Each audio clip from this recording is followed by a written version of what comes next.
Emoción. Polémica. Heroísmo. Pasión. Sorpresa. Tragedia. Gloria. Esperanza. Hazaña Fútbol. Pasado y presente del fútbol mexicano, en una colección única de 10 videos y 10 fascículos que ofrecen el más completo panorama acerca de una pasión compartida. Hazaña Fútbol. La figura más controvertida, el que nunca queda bien, el ave de las tempestades, el centro de las polémicas, el hombre de negro, el árbitro, protagonista, juez y parte de Hazaña Fútbol.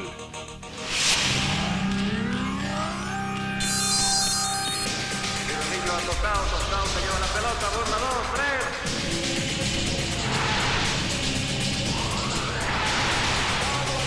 Se pone de pie.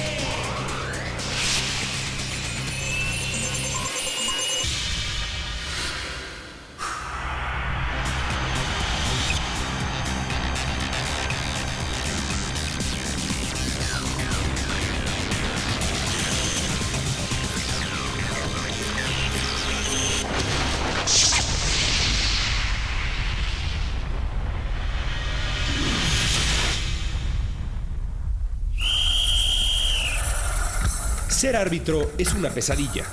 Los hombres de negro son sometidos a una avalancha de reclamos e insultos a lo largo de un partido. El árbitro siempre está ciego, siempre está mal, siempre podría haberlo hecho mejor. Cuando comete un error, es merecedor de una retahíla de insultos, y cuando acierta, es simplemente un hombre justo. Todo esto es solo el principio de una larga carrera de abusos. El árbitro tiene que aguantar canchas en mal estado, lodo, lluvia y, para colmo, la voluntad de engaño de cada uno de los jugadores que están en la cancha.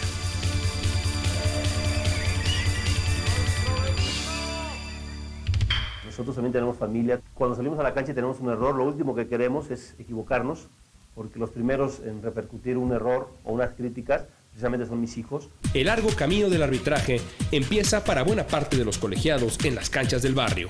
Ahí, los árbitros son sujetos a toda clase de amenazas.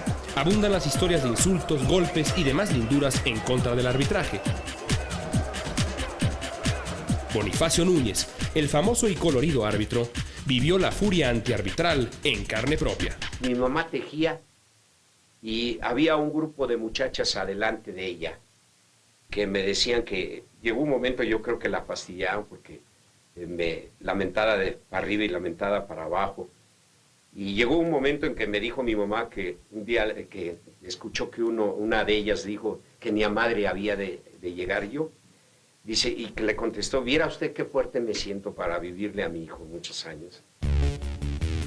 Además de aguantar mentadas y demás recordatorios familiares, el árbitro debe separar broncas y, por supuesto, cuidarse de la ira del público. La salida entre escudos policiales es cada vez más común en México. El árbitro, pálido y temeroso, trata de mantener la vista fija en la salida. Las canchas bravas del fútbol nacional han visto espectaculares broncas por decisiones arbitrales.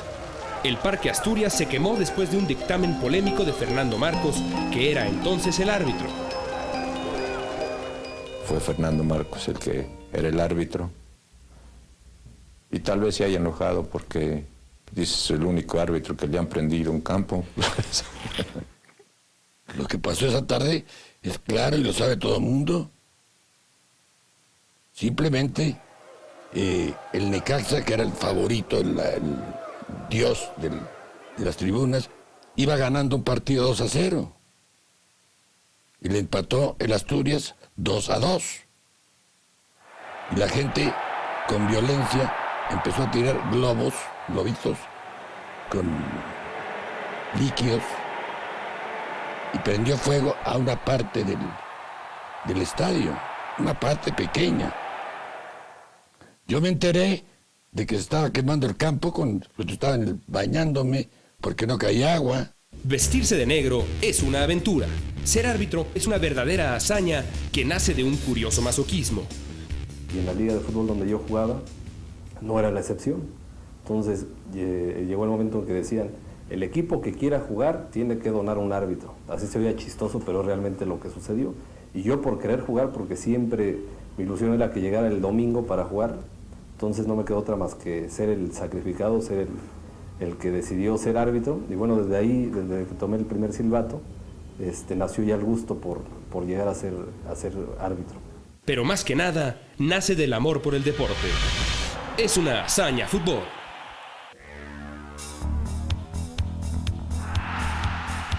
La historia del arbitraje mexicano es una historia ascendente. Desde 1966, cuando Fernando Buergo tuvo el honor de ser el primero en pitar en la sagrada cancha del Estadio Azteca, el fútbol nacional ha visto el surgimiento de generación tras generación de grandes árbitros. Abel Aguilar tuvo el gusto de representar a México en el Mundial del 70. Aguilar pitó con éxito el partido entre Alemania y Perú.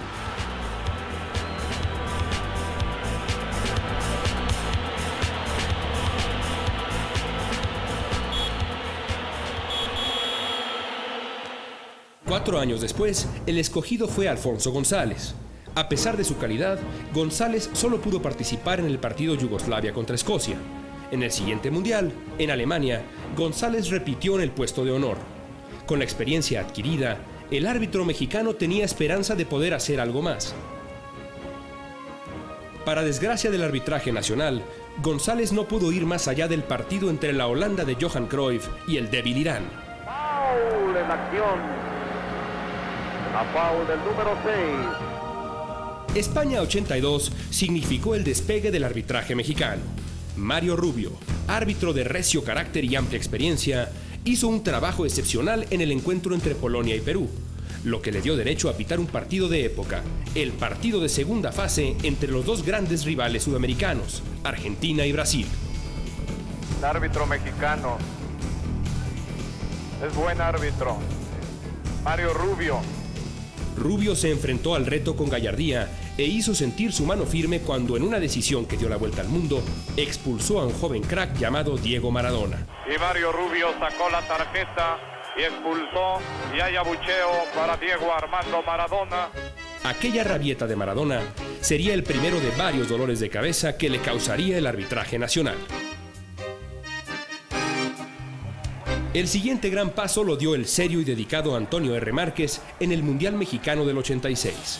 R. Márquez dio muestras claras de su calidad cuando pitó el duelo entre Dinamarca y Uruguay.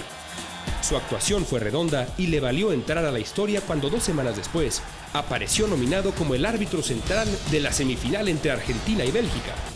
Con el pelo cano y un manejo excepcional del reglamento, R. Márquez se ganó un lugar en nuestra hazaña fútbol. Los árbitros mexicanos regresaron por sus fueros cuando Edgardo Codesal tomó el silbato en Italia 90. Sin protagonismos y con seriedad, Codesal arbitró sin problema el Italia-Estados Unidos de la primera fase. En cuartos de final, Codesal recibió la encomienda de arbitrar el partido entre los talentosos ingleses y la sorpresa del Mundial, Camerún. Yo creo que el partido que a mí más me satisfizo, sobre todo por lo que significó, por la forma en que fue arbitrado, por lo que me dio precisamente bajo esas circunstancias en que se realizó, fue aquel partido de Inglaterra-Camerún, en cuartos de finales de Italia 90, porque es el partido que me da la posibilidad a mí de llegar a la final. Pasada la prueba, Codesal recibió el premio máximo, el mayor orgullo para un árbitro. La FIFA lo designó como el árbitro central de la final de la Copa del Mundo. Lo que ocurrió después representa la mayor polémica de la historia de los mundiales. La final fue rodeada de muchísimas circunstancias, un partido con poco fútbol, con polémica y con muchas circunstancias propias de una final del mundo. Codesal fue firme desde el principio en la final. Los alemanes fueron fieles a su estilo y marcaron sin cuartel. Maradona se quejó todo el partido del empuje defensivo de sus perseguidores, pero Codesal no cayó en truco alguno. El partido siguió su camino hasta que 6 minutos antes del final, el árbitro mexicano marcó un penal. El equipo argentino enloqueció, pero de poco sirvió. El gol de Brehme dio el título a los alemanes. Las lágrimas de Maradona y de miles de argentinos siempre culparon a Codesal. Él, firme y decidido, mantuvo siempre el mantra arbitral. Marqué lo que vi. Tuvimos en México árbitros de la talla, por ejemplo, de Mario Rubio, ¿no?, que marcó una época también por su condición física, su forma de dirigir. No se puede dejar fuera del listado de grandes árbitros a Edgardo Codesal, por ejemplo, que fue un árbitro tan importante que incluso llegó a dirigir una final de Copa del Mundo, ¿no? Y después de que ya los conoces, actualmente Edgardo Codesal, Arturo Bricio, toda la gente, Mario Rubio, toda esa gente que ha representado al arbitraje mexicano, obviamente siempre tienes un especial afecto y querer aprender algo de ellos, ¿no? 4 años después, con la polémica Codesal en el olvido, Arturo Bricio fue a Estados Unidos. Yo creo que México ha tenido en el arbitraje una manifestación deportiva muy importante, que en la actualidad no ha habido un solo torneo de cualquier categoría en que un mexicano no haya arbitrado todas las instancias de dichos torneos. O sea que realmente creo que el arbitraje mexicano ha sido importante, y el pertenecer de alguna manera a esa élite pues te tiene que dar orgullo, ¿no? Bricio recibió otro gran honor, pitar el partido inaugural. Fiel a la costumbre polémica de los árbitros mexicanos, Arturo Bricio hizo lo impensable. Expulsó al astro boliviano Marco el Diablo Echeverri. Quizá por aquella decisión inclemente, Bricio pitó solo 2 partidos más, el Brasil-Camerún y el Italia-Nigeria. Francia fue el segundo mundial de Bricio Carter. En su primer partido, Bricio volvió a las andadas. En una jugada tonta del genio francés Zinedine Zidane, el árbitro mexicano decidió sacarle la roja. Bricio puso a temblar a un país y, como premio a su valentía, recibió un encargo muy difícil: pitar el partido de cuartos entre Holanda y Argentina. Ahí, Bricio tampoco dejó en paz su tarjeta roja y echó de la cancha a un boquiflojo Ariel el Burrito Ortega. Pues tengo el muy dudoso honor de ostentar el récord de más expulsados en Copa del Mundo, pero bueno, fue una cuestión circunstancial más que buscada, ¿no? Pero si hay que definirlo con una sola palabra, pues es tranquilidad, ¿no? Esa valiente decisión fue la última de Arturo Bricio en un mundial. Tener esos pantalones es una hazaña fútbol. Más allá de la historia del arbitraje mexicano en los mundiales, están las anécdotas, las mañanas grises y las tardes negras de los árbitros en la Liga Nacional. El marcador 3-0 en favor del Guadalajara, cuando hay bronca también ya ahí en la cancha. Otra vez se desató la bronca en el terreno de juego. Y aquí está la bronca. Yo creo que el partido se va a suspender aquí. Todos contra todos en la bronca en este momento. Hay gente de pantalón largo y la situación se hizo ya general. Ese día, como árbitro, dejé de hacer muchas cosas que fueron condicionando que los jugadores se fueran perdiendo el control. Y a veces creo que los árbitros también necesitamos pasar por esas dificultades, porque un partido como esos nos enseña más que 1000 partidos muy bien arbitrados. El árbitro nunca controló. Si esto está terminando de esta manera, en gran parte se debe al árbitro con gafete de FIFA, el señor Edgardo Codesal. Nunca pudo controlar. Muchos hicieron lo que quisieron en el terreno de juego durante el partido. Muchos. Dejan una huella profunda, dejan un sentimiento de culpa, dejan un sentimiento de que había algo más que hacer o que se hicieron cosas equivocadas. Y es un partido que lo recuerdo con tristeza, pero también lo recuerdo como un partido que me marcó a mí como un parteaguas. Hasta ese momento era un árbitro y después de ese momento fui un árbitro diferente, porque ese partido me enseñó mucho. Aquí están los árbitros esperando.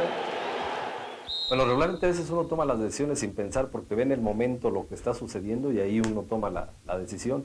Posiblemente posteriormente llegue uno a decir, híjole, creo que me extralimité, creo que no fue la situación o creo que me quedé corto. Igual cuando llega una amonestación, a lo mejor era una tarjeta roja la que debe haberse mostrado. El hombre que entró para eso, Sixtos. Nuevo balón al área.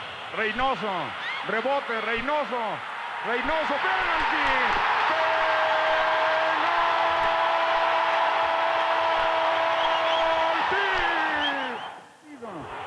Balón a los 9:15, viene Julio. Julio, tiro. El árbitro está solo, completamente solo en una cancha de juego, 90 minutos en una superficie de 105 por 68, depende de sus piernas y del más imperfecto de los sentidos, que es la vista, y tiene una fracción de segundo así para tomar una decisión importante. Entonces, eso vuelve el trabajo arbitral complicado, además de que se enfrenta a 22 señores profesionales que quieren ganar a cualquier precio. Los árbitros también han sido objetos de agresiones arteras. En 1979, América estaba de visita en Tampico para jugar contra la Jaiba Brava. Y como bravo era el equipo, también lo era la afición, y mucho más cuando el rival era el América. Aquello era un partido atrabancado y ríspido que tenía al América 3-1 adelante en el marcador. Los tampiqueños habían sufrido la expulsión de 2 jugadores. La desgracia de su equipo fue demasiada para un aficionado que tomó la afrenta como propia y se lanzó al terreno golpeando brutalmente al abanderado.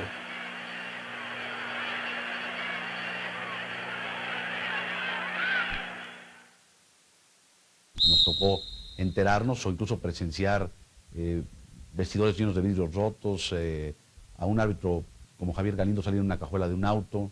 A mí particularmente me tocó salir en ambulancia de Monterrey en un partido Tigres América. Pero ninguna polémica se compara con las graves sospechas alrededor del arbitraje de Joaquín Urrea en el famoso tercer partido final entre América y Pumas en 1985.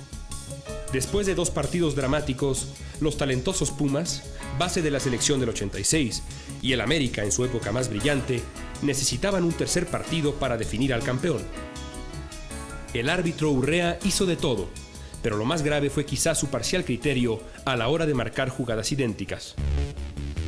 En una, el balón pega en la mano Puma y el penal se marca. En la otra, copia exacta de la primera, Urrea no hace sonar el silbato. El árbitro no se detuvo ahí y siguió pitando con particular desigualdad. Entre el talento americanista y la mano negra, los Pumas se vinieron abajo. El 3-1 final fue lapidario.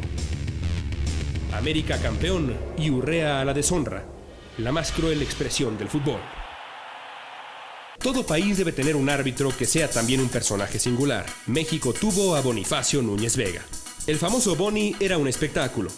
Lo mismo tenía actuaciones sublimes que partidos desastrosos. En un encuentro entre Veracruz y Monterrey, el Boni perdió la cabeza, empujó a Óscar Pantoja y empezó a lanzar improperios contra el técnico Arturo Salá.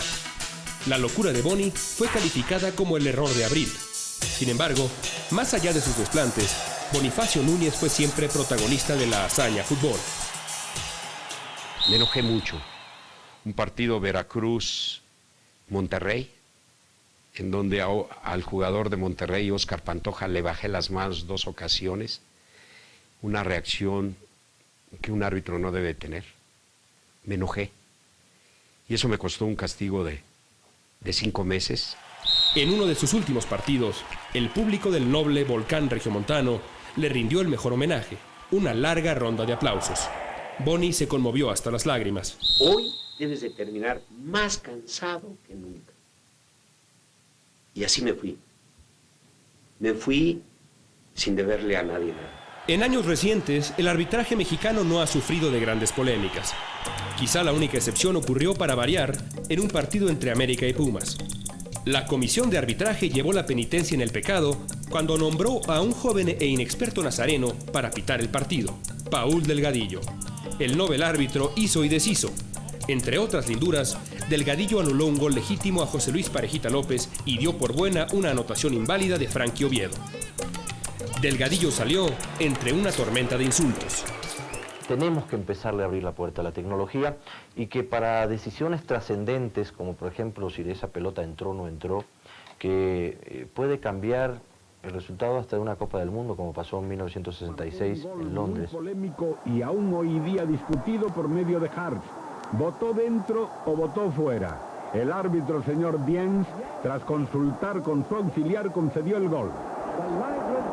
En el 2002, la noble y sufrida profesión del arbitraje mexicano tendrá una dura prueba. El Mundial de Japón y Corea marcará el debut en Copa del Mundo del experimentado Felipe Ramos Rizo. Árbitro central mexicano él. Árbitro de temperamento, gran forma física y recio carácter, Ramos Rizo tratará de poner en alto el nombre de su profesión. México estará esperando grandes cosas. Felipe Ramos Rizo lleva consigo la posibilidad de una hazaña fútbol. Árbitro oficial, árbitro nacional y árbitro internacional eran las 4 categorías. El árbitro con el tiempo se vuelve psicólogo. La gente que nos está viendo debe de saber que nosotros somos seres humanos. O sea, uno no puede engañarse a uno mismo. Reconocer que hay mucho que aprender y que hay mucho que hacer en el camino.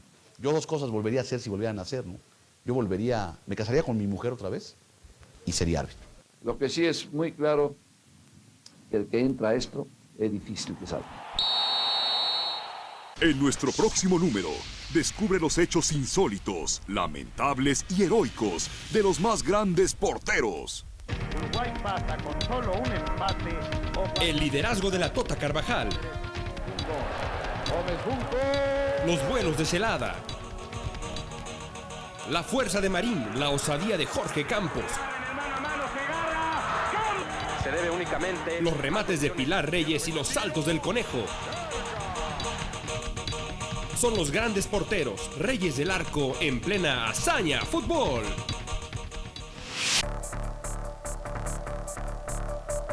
Emoción. Polémica. Heroísmo. Pasión. Sorpresa. Tragedia. Gloria. Esperanza. Hazaña Fútbol.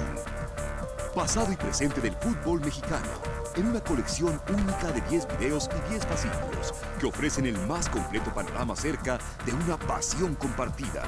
Hazaña Fútbol.